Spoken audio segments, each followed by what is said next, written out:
These are two significant measures the members opposite can support right now by supporting the government's bill on affordability. But they've stated that they won't support that. Can someone from the opposition benches please explain to all of us how voting against measures that are going to substantially help middle-class families, how is that common sense?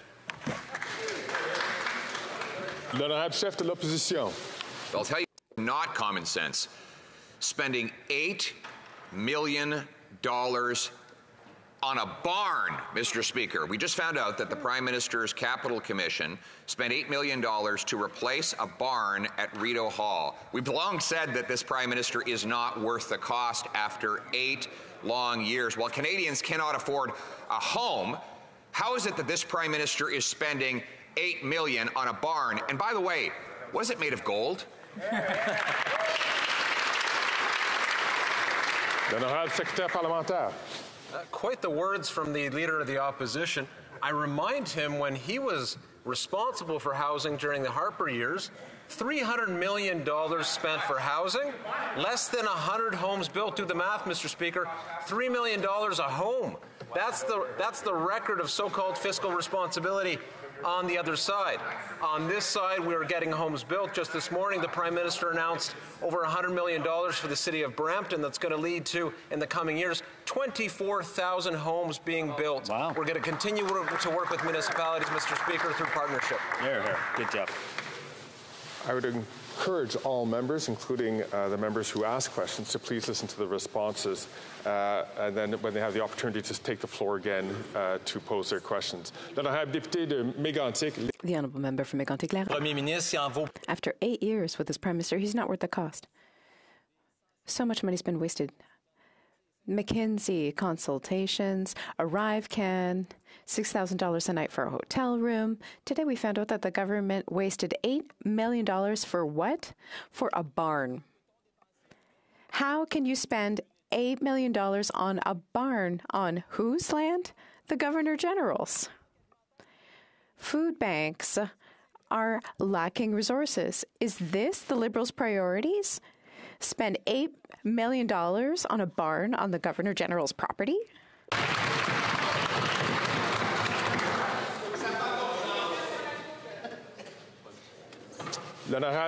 The Honourable Parliamentary Secretary. Merci beaucoup, Monsieur le Président. Thank you very much, Mr. Speaker. Obviously, we've been there for Canadians. We've invested to support them several times. And the Conservatives voted against those measures. But when the Conservatives were in power, 7 consecutive budgets led to deficits. We have the lowest deficit of all G7 countries right now.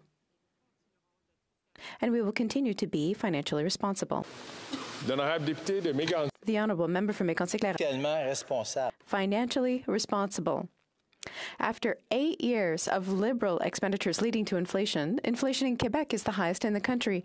People have to permanently live with their parents because everything costs too much. Interest rates are so high that Liberals have stolen the dream of young people to become homeowners. For 2 years, mortgages went up by 40%. After 8 years with the Liberals, the cost of rent has doubled. When will the Liberals stop mortgaging the future of young people and allow them to achieve their own dream of becoming a homeowner? The Honourable Parliamentary Secretary. Monsieur le Président, nous avons justement un projet. Mr. Speaker, we have a bill before us right now which will accelerate the construction of housing throughout Canada. In my riding in Montreal, co-ops are being built for families, our seniors, and our youth. The Conservatives don't want to invest to build more housing, to reduce costs for all Canadians. It doesn't make any sense. If they really have the interests of Canadians at heart, why are they voting against their interests? The honourable member from Mégantic.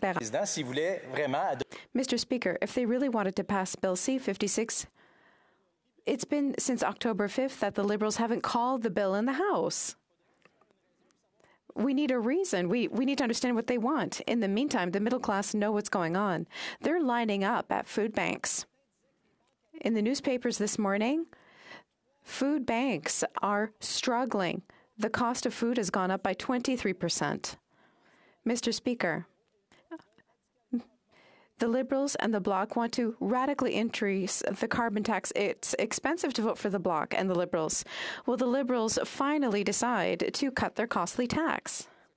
The Honourable Parliamentary Secretary. I recognize that the rising cost does hurt Canadians, and that's why we look across the way and we would like to see the Conservative Party stop playing the games. The destructive force that they are constantly playing inside the House, the holding up of legislation, whether it's dealing with providing rebates of one form or another, whether it's building the Atlantic Accord for Atlantic Canada, whether it's talking about green jobs into the future, we're trying to address the needs of Canadians, and the Conservative Party continues to play games inside the chamber. Shame on them.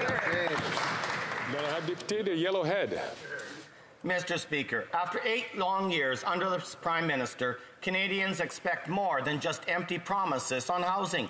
Construction is down and costs are climbing up and way up.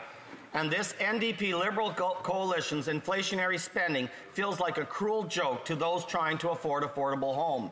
This Prime Minister is just not worth the cost.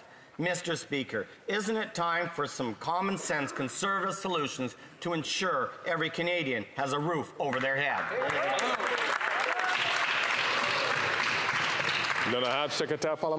Mr. Speaker, as you well know, there is a bill on this table, on this floor rather, that the Conservatives can get behind.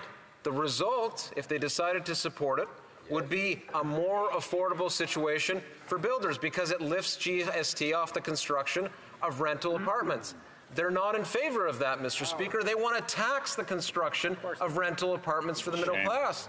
On top of that, we are putting forward measures to help support builders by making sure there's training programs available so laborers can be available. They've got no support for that, Mr. Speaker. Entirely reckless approach that they take.